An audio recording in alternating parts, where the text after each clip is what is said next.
twisted family relations. He's saying, my son threatened to kill me.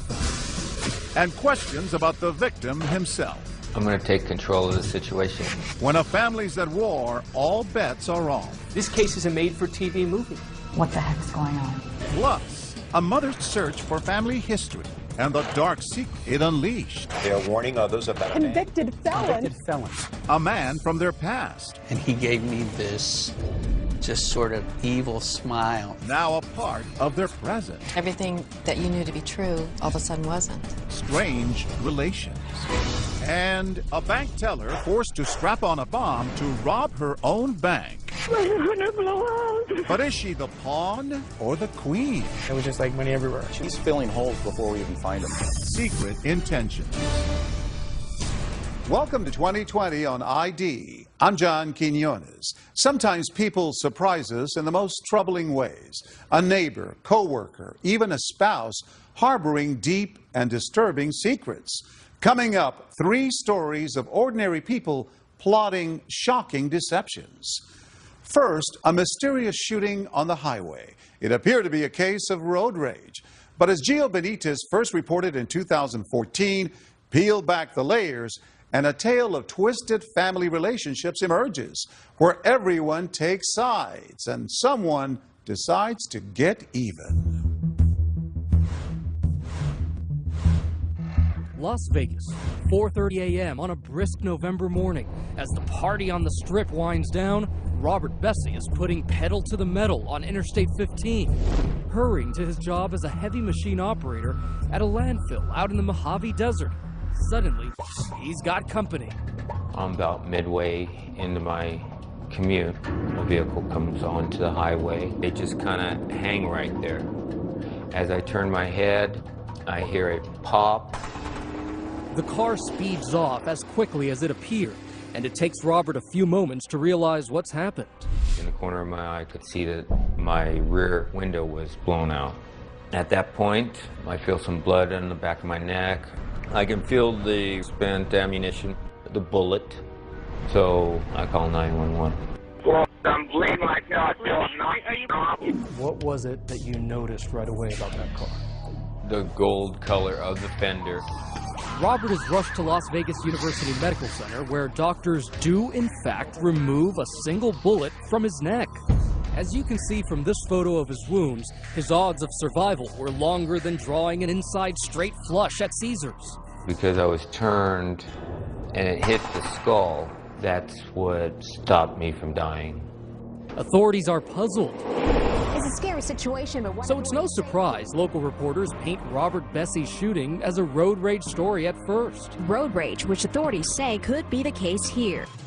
But as detectives interview Robert in the hospital, he presents a far stranger explanation of how that bullet wound up in his neck. You have family drama combined with wild allegations. This case is a made-for-TV movie. 20 years ago, Robert Bessie married Amy Pearson, a blonde-haired, blue-eyed stunner. It was great. I love my wife. They treated me like a queen. They each have 2 children from previous relationships, then they have 3 more together. In this photo from a Disneyland vacation, they're your average, happy family. Nothing in the world matters to me but my kids. Our email address was the Bessie Bunch, you know, after the Brady Bunch. There's 7 kids and 2 parents, so 9 of us. It was hectic. It was never boring. She may dye her hair these days, but Allie, who became Robert's adopted daughter, says that's because growing up, there was another side of life with her new dad. Robert enforced strict codes of dress and behavior.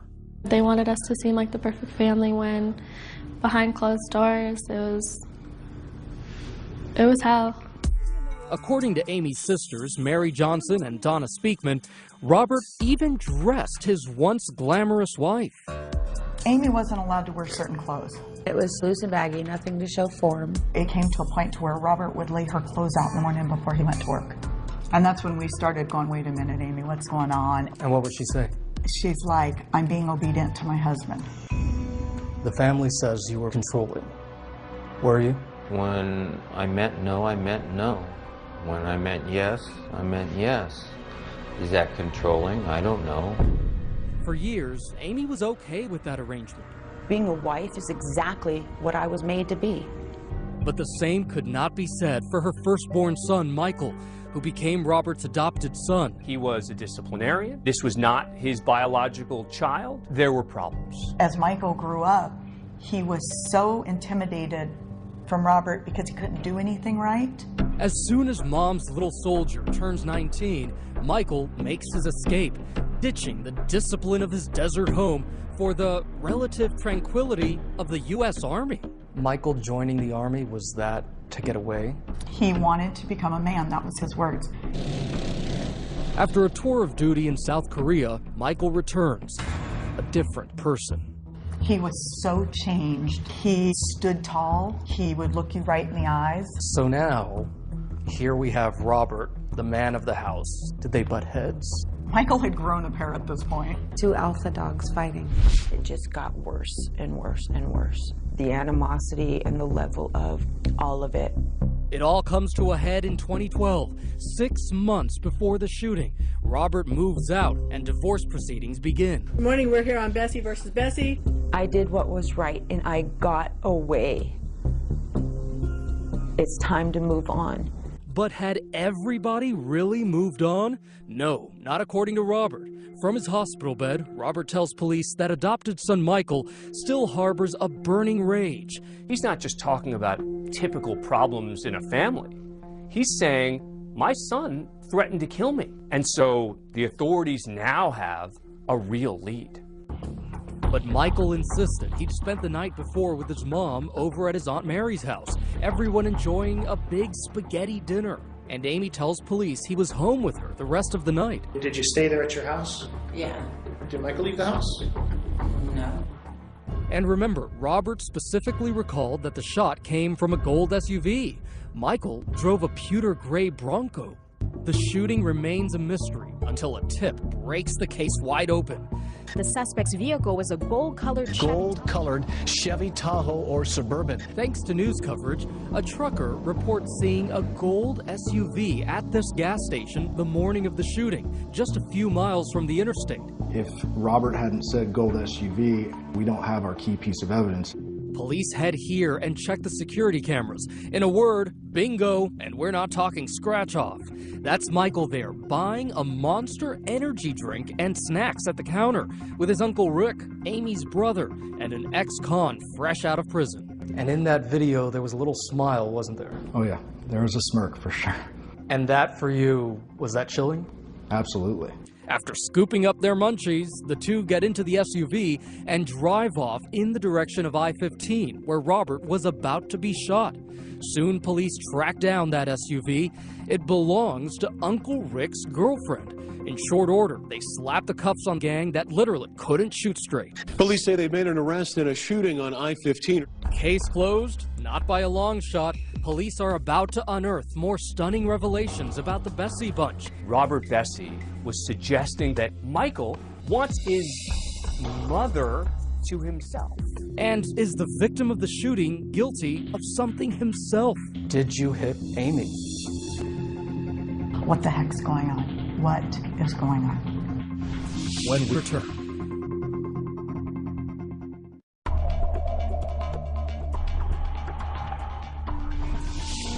21-year-old Michael Bessie, another man identified as Richard Pearson, is arrested on attempted murder and battery charges. Even after Michael Bessie and his Uncle Rick have been arrested in the attempted murder of Michael's adoptive father, Robert. Investigators are just scratching the surface of this case. This case kind of got out of control quickly. That's because Robert has made a most disturbing allegation, telling police Michael has an unnatural relationship with his mother, and describing a letter Michael had written to Amy with the phrase, "I miss touching you." There is no question that Robert Bessie was suggesting that Amy was having an incestuous relationship with Michael. By making these allegations, he is suggesting a possible motive, that Michael, his adopted son, wants him out of the picture so he can have his mother to himself. Robert kept insisting that Michael was getting too close to his wife. It's ludicrous. He was jealous. He was jealous. Amy denies there was ever anything wrong about her relationship with her son. And she's making an alarming allegation of her own. She claims Robert wasn't just overbearing, he was physically abusive for years. It went on for a while. It went on for quite a while. So why did you stay with him? Where was I supposed to go? What was I supposed to do? She says she'd finally had enough when Robert gave her these bruises and a big blowout 6 months before the shooting. He went off, and it was where I was on the floor with my hands and legs in the air telling him I just want to get up. I couldn't even breathe anymore. Amy's abuse allegations are backed up by Michael and by Amy's sister. So what does dear old dad say about all this? Did you hit Amy?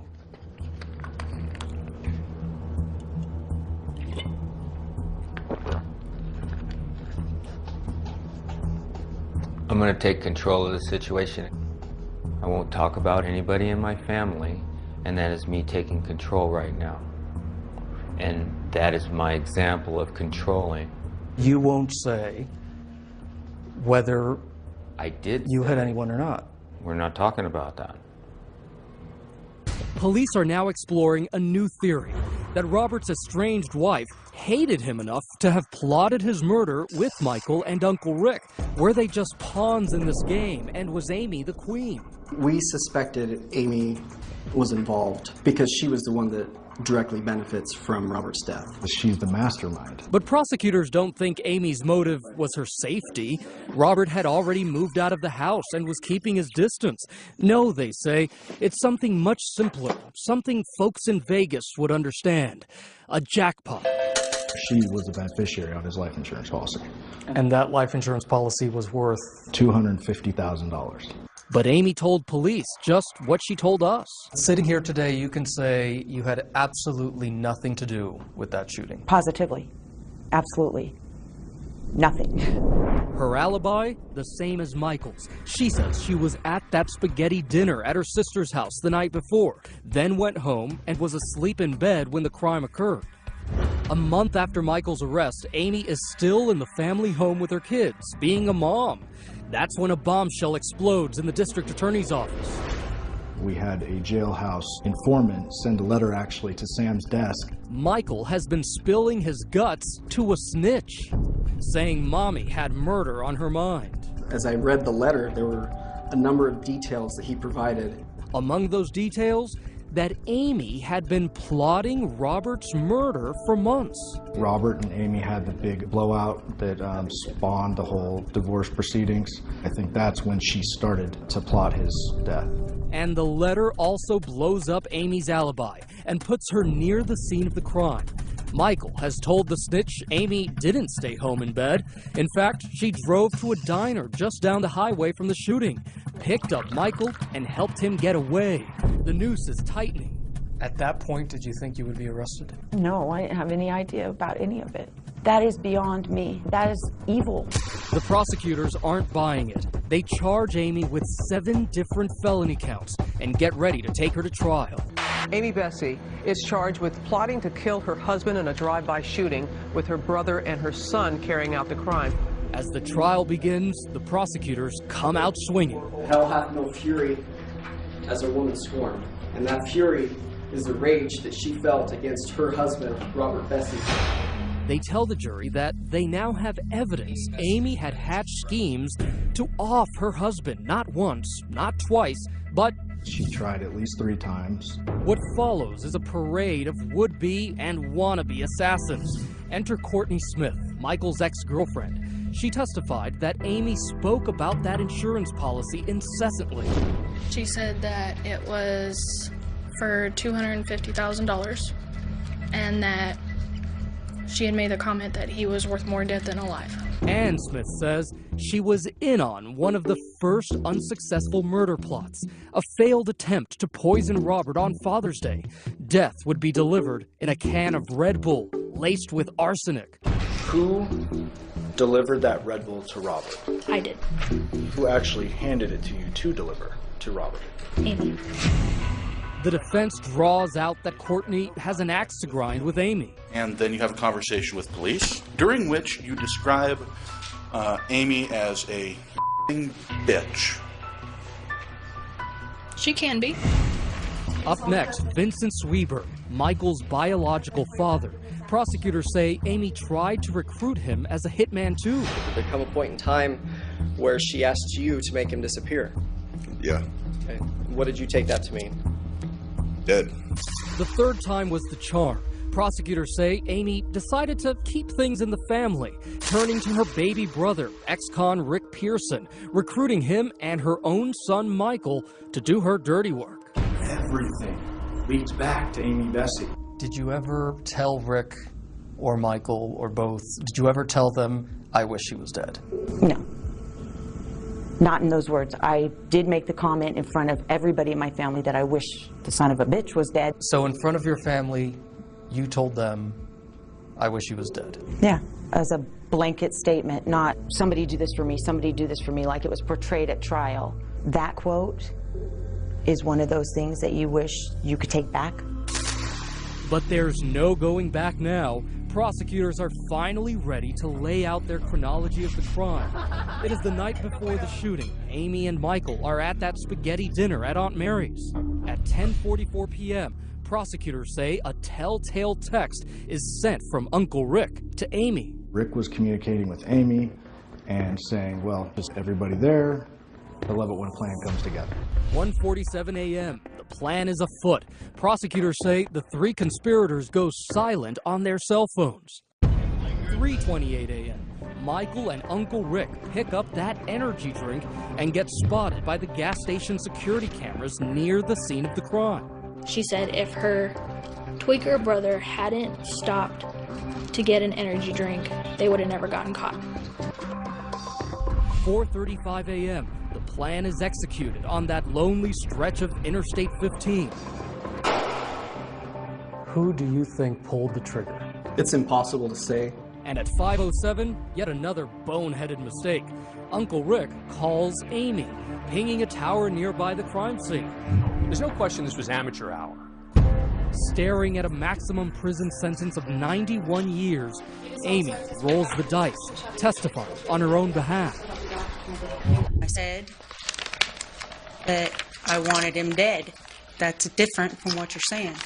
But now she flip-flops. No, she didn't just go home from that spaghetti dinner and go to bed like she told the cops. On the stand, she says she did drive to that diner to pick up her son Michael, but it was totally innocent. I went and picked him up. I never saw the vehicle. That's what my brother said. They had a flat, take Michael home. I said, okay. I sat and had a cup of coffee. Okay. And took my son home. Amy continues to proclaim her innocence through a 2-week trial. Did you participate in any way in the attempt on Robert Bessie's life? No, I did not. But the Vegas jury doesn't go for it, returning a verdict in time to make it home for dinner. Guilty of conspiracy to commit murder. Miss Bessie, I've given great thought to this. The judge sentences Amy to 14 to 44 years. Michael and Rick plead guilty. They declined our requests for interviews. As for the matriarch of the Bessie bunch, well, she's okay with how things turned out. She says these concrete walls and barbed wire fences are actually an upgrade from her old ball and chain. I might be in jail, but for the last 20 years, I've been in prison. So for me to have the freedom of my own will, instead of a will being imposed on me on a daily basis, there is a freedom in that.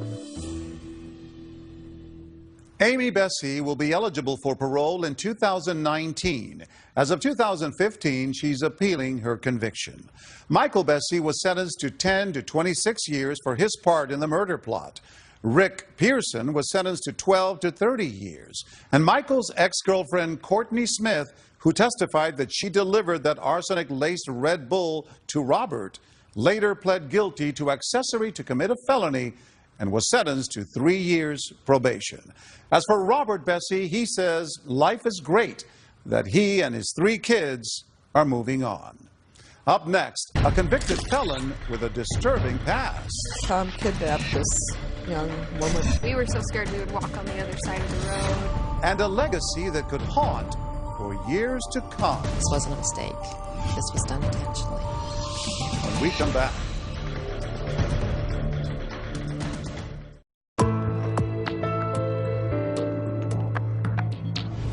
Sometimes deception can take years to unravel. For the woman you're about to meet, a simple act would uncover a shocking secret more than 2 decades in the past. And as Cecilia Vega first reported in 2014, it would shake the very notion of what defines her family. It started off as a hobby, researching family history. So it gets addictive. Yep, and boy, did I get bit by the bug. But what Pam Branham uncovered would reveal an unthinkable secret about her 21-year-old daughter. It involves a fertility clinic and a monster unleashed from the grave. Stunning story, bizarre story. They are warning others about Convicted felon. Convicted felon. It shakes your world, absolutely. Because everything that you knew to be true all of a sudden wasn't. You know, you're like pinching yourself going, this is like the worst dream I've ever had. I'm going to wake up, and it didn't happen. It happened. It happened. It happened in Salt Lake City. Newlyweds John and Pam Branham are trying to start a family with no success. So as a last resort, they go to a fertility clinic here on the campus of the University of Utah. A friendly lab technician shows them a photo collage above his desk of babies conceived by artificial insemination. You know, I just looked at those pictures and I thought, this is going to be it. Maybe this is going to happen for us. But something about the lab tech doesn't sit right with John. I remember handing him the sperm specimen, and he gave me this just sort of evil smile. It just made the hair on the back of my neck stand up. I thought, whoa. John's reaction is soon forgotten, though, with the arrival 9 months later of a beautiful baby girl, Annie. Couldn't have been happier. Not a creature was stirring. Flash through the years. First steps. Trick or treat. I love you, Dad. Look at her go. And the memories. She's musically inclined, and we always kind of wonder where that came from. Annie grows into a beautiful, bright young woman, a college whiz kid who studies astrophysics and surprises her parents with her gift for math. I barely made it through Calculus 1. Well, in Annie's second year of college, she was doing Calculus 3, making A's, and I'm thinking, there's a recessive gene at work there, right? With her nest now empty, Pam picks up a hobby and gets hooked on researching the family tree. She'd be up to 2 or 3 o'clock in the morning doing this. These days, anyone can stick a swab inside their cheek, go online, and for a few bucks, discover relatives and health histories they never knew they had. Pam Branham swabbed the whole family. I thought it was really interesting how it tells you about your health, it tells you where you come from. As expected, when the results come back, you can see how it's totally lit up. Pam finds that Annie shares 50% of her mom's DNA. But what about her dad?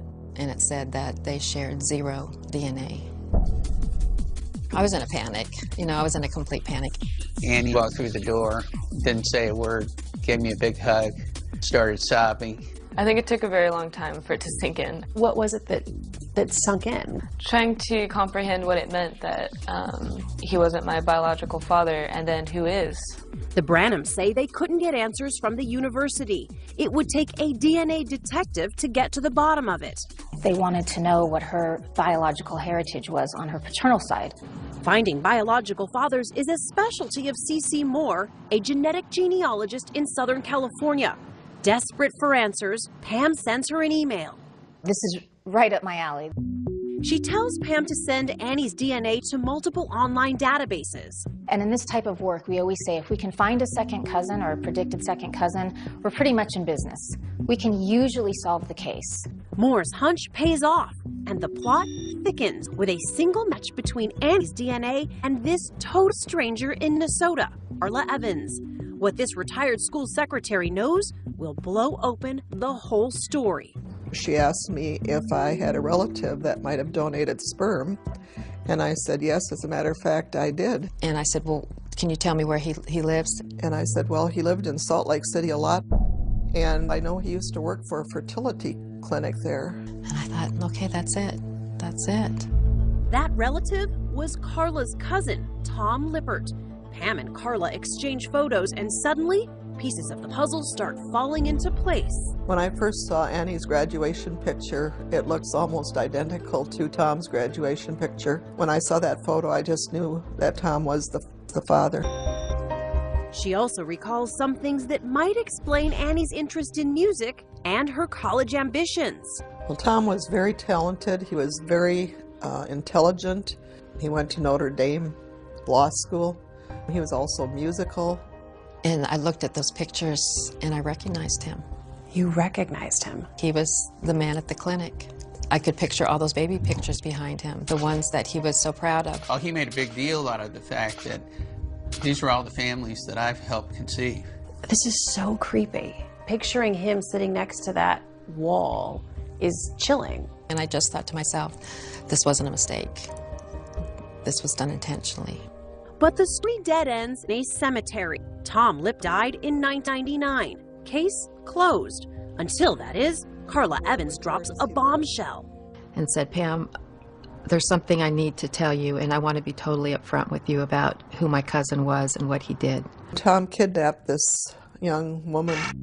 That's right. Tom Lippert was a convict, a kidnapper who gained national attention in 1975, sentenced to 6 years in prison for abducting a young woman. The details would unhinge everyone. He held her for 3 weeks, sometimes in a metal-studded box. For me, that was as devastating almost as finding out. After getting out of prison, Lippert married a nurse, Jean, and settled in this quiet Salt Lake neighborhood. He terrorized the neighborhood kids. We were so scared we would walk on the other side of the road. Tessa Murdoch says Lippert threw rocks, broke windows, and even made the local news. Did you throw these rocks last night? Absolutely not. I never knew why he hated kids so much.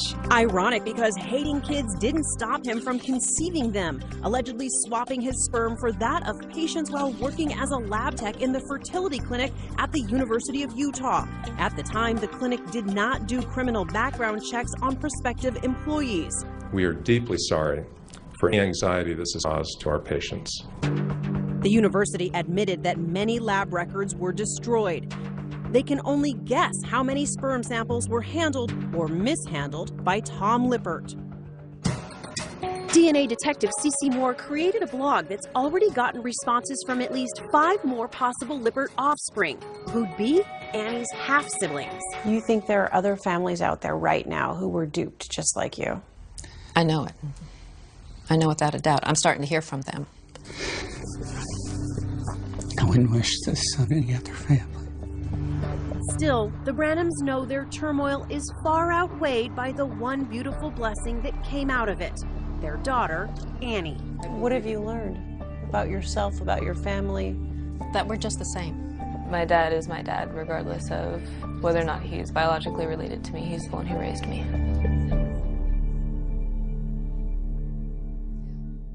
Annie Branham later graduated with honors in astrophysics and plans to apply to medical school. The fertility clinic the Branhams used closed in 1998. The University of Utah Medical Group reported that while several other families have come forward for testing, as of 2015, none have been matched to Tom Lippert. They continue to offer free DNA testing to concerned patients.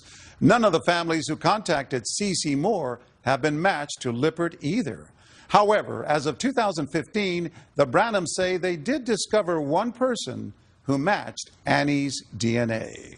When we come back, a bank teller turned into a walking time bomb. I have something strapped to me. But the real bombshell is the story behind it. You think you've seen it all, and then you find out that you haven't. When we come back.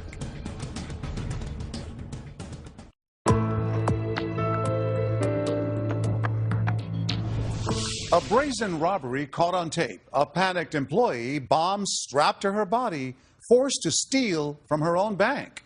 But as Jay Shadler first reported in 2014, that's just the beginning of this explosive story.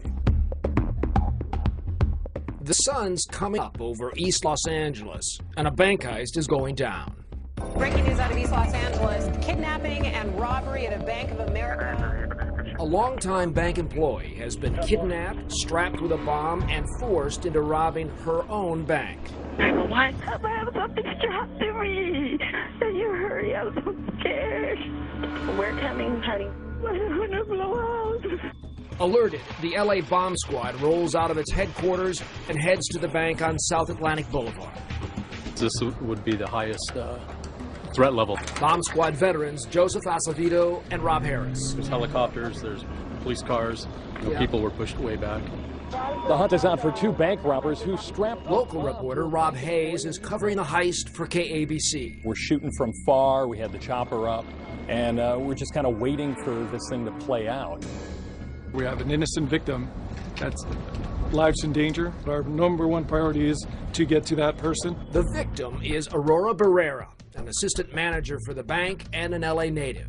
At 8:20, with the bank still closed, surveillance cameras inside and out show Barrera carefully following the kidnapper's instructions, enlisting the help of the only other employee in the bank as she empties the vault and tosses 2 bags with $500,000 out the side door. At the very moment Aurora is dropping the bags out this bank door, a getaway car is pulling up on this side street. The robbers have timed this perfectly. We know that because one of the robbers spoke exclusively with 2020. It was like one of those moments where you have no control over your body. You're just in shock. It was just like money everywhere. Brian Perez has been recruited into this heist by his friend Richard Menchaca, who drove the first getaway car. Perez says the money is now transferred to his car to keep police off their trail. The handoff takes place at this car wash right around the corner from the bank. So he opened my door, and he pretty much threw all the money in the back of the car. You're sitting in a car wash, looking in the back seat. With over $500,000. Yeah. And he closes it up? Yeah. And then what? He tells me to go. He slapped the car, like, get out of here. Back at the bank, the bomb squad begins the delicate but dangerous work of removing the bomb from Aurora Barrera's body. She was sitting in a chair at the desk, just saying, please, please, please, I don't want to die, I don't want to die. We saw a black cylinder object below her rib cage, and then we could see a cable. And some electrical tape. That is how it was connected to her body. After calming Barrera, the device is gently removed from her. That's her finally walking free from the bomb and the bank. Now the device is isolated and destroyed with the help of the squad's robot. I went back down with the bomb suit, and I got down and pulled all the pieces apart and saw that there was no high explosives, there was no circuitry, it was not a bomb. Detective Harris signals code 4, meaning all is safe. The device is a fake, but an effective one. The robbers have made away with over $500,000 without ever having stepped into the bank. Where did the money go? It's a great question. This is Special Agent Black. FBI Special Agent Nicole Black and Huntington Park Detective Joe Settles are the first to interview Aurora after the heist.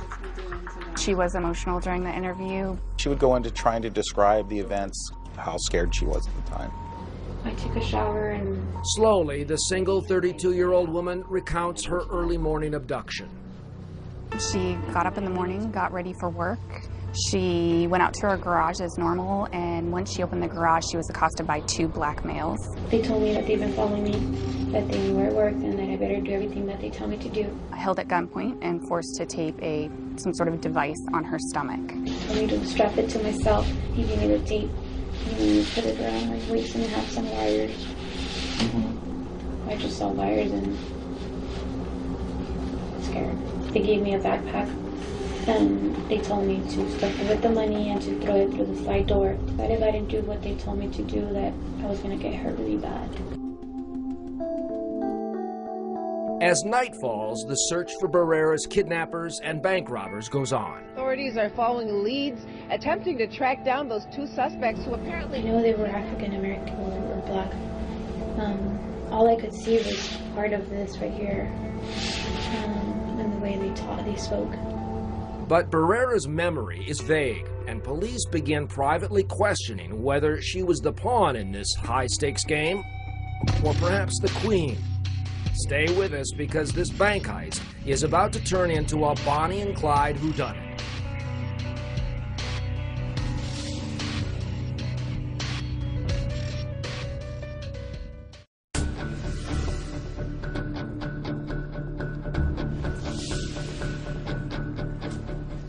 When we first met assistant bank manager Aurora Barrera, There was two men inside my garage, and they pointed me with the gun, and they strapped me. she had a bomb strapped to her. That's her walking through the bank with the device under her shirt. Two mysterious robbers had kidnapped her and had forced her into looting more than $500,000 from her own bank. Forced to open the vault, throwing bags of cash out the back door. In addition to swarming media coverage, local detectives, prosecutors, and now the FBI are all involved in this bizarre case. Bank robbery, bomb, kidnapping. You got a trifecta there. But you can bet the story's just starting when the cops begin pressing Barrera. Looking for answers, they find only questions and doubts. I want you to make sure that you're thinking of all your senses. Red flag number one, Barrera's demeanor on bank surveillance. At times, she buttons her jacket or kind of tries to potentially hold the device up as if it may be falling off. A reasonable person that would think they had a device strapped on them that was going to blow up. You'd think she'd be on eggshells the entire time. Right. And she wasn't. Red flag number two, Barrera is long on dramatics, short on details. What did you hear? What did you see? What did you smell? She couldn't answer those questions for critical points in the timeline. It was like pulling teeth. One of the things that we noticed right away was that she had a tough time calling the device a bomb. She was very reluctant to say anything more than that thing. The other guy gave me the whole thing. He's the one that had that thing. He was holding the thing. And the bomb, as we know, turned out to be a hoax, leading to red flag number three. Okay, so you're kind of holding it in place with your right arm, and then just putting some straps of tape there. Barrera says the electrical tape used to attach the device was torn with her own hands. the tape stretches when you try to tear it. Usually you need scissors to cut that sort of tape, which would create clean edges, and that seems to be the case in these photographs. And it would be very difficult to hold a device, hold a shirt up, tear or cut tape while being held at gunpoint. And finally, red flag number 4. When we stuffed the bag mostly with singles. Instead of filling the bags with singles, as she claims, Barrera went straight for her bank's big bills. So what you can see is that Aurora, in loading up the money, took only the large bills and left behind the ones. If it was your bank and you were trying to protect it, you'd think you'd start with the ones and leave the hundreds behind. But all of these red flags are just circumstantial evidence. The license plate of the getaway car is not. Watch. Right after Barrera drops the money out of the bank's back door, her co-worker rushes to look out a side window, glimpsing the license plate and giving investigators a solid break in the case. The car is linked to Barrera's boyfriend, Ray Vega, an ex-Marine and a firearms instructor. Vega is cocksure of himself and a tad too angry when the cops call him in for questioning. I'm pretty pissed off. You could have called me, man. I got hooked in front of a bunch of people that respect me and that I respected. That's really jacked up. He was very agitated. He was angry at the fact that he was being investigated for being part of the robbery. I may be a man or a dirtbag, but I'm not a bank robber. Try telling that to your accomplice, Brian Perez, who spoke to us in an exclusive interview. How would you describe Vega? Intimidating guy. Vega just came off as like a James Bond kind of wannabe. You look into his eyes and you kind of realize that he might not be totally sane. Perez, who will later become one of the chief witnesses against both Vega and Barrera, laid out the whole heist to us while driving through the key East LA locations. Basic plan was he had a girlfriend that worked inside, was going to be a bomb on her chest. She was going to throw money outside of a door. Someone was supposed to pick it up and drive off of it. What did you think? Crazy. In my mind, I was like, well, this guy's nuts. And yet, you agreed to it. I mean, yeah, I did agree to it. He threatened me. He could put a bomb in my car, my parents' car. Fearing Vega, Perez continues with the plan. That's him rendezvousing with Vega in a parking lot near the bank.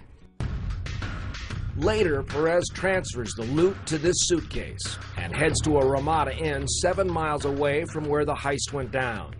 Here, Perez, Vega, and the driver of the first getaway car, Richard Menchaca, were to begin splitting the spoils. Vega shows up. He enters through the door right there.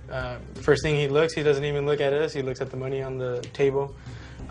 He just says, I can't believe it. You know, we got away with it. Is that what he says? Yeah. And is that what he says? They all might have gone scot-free if not for Ray Vega's king-size ego.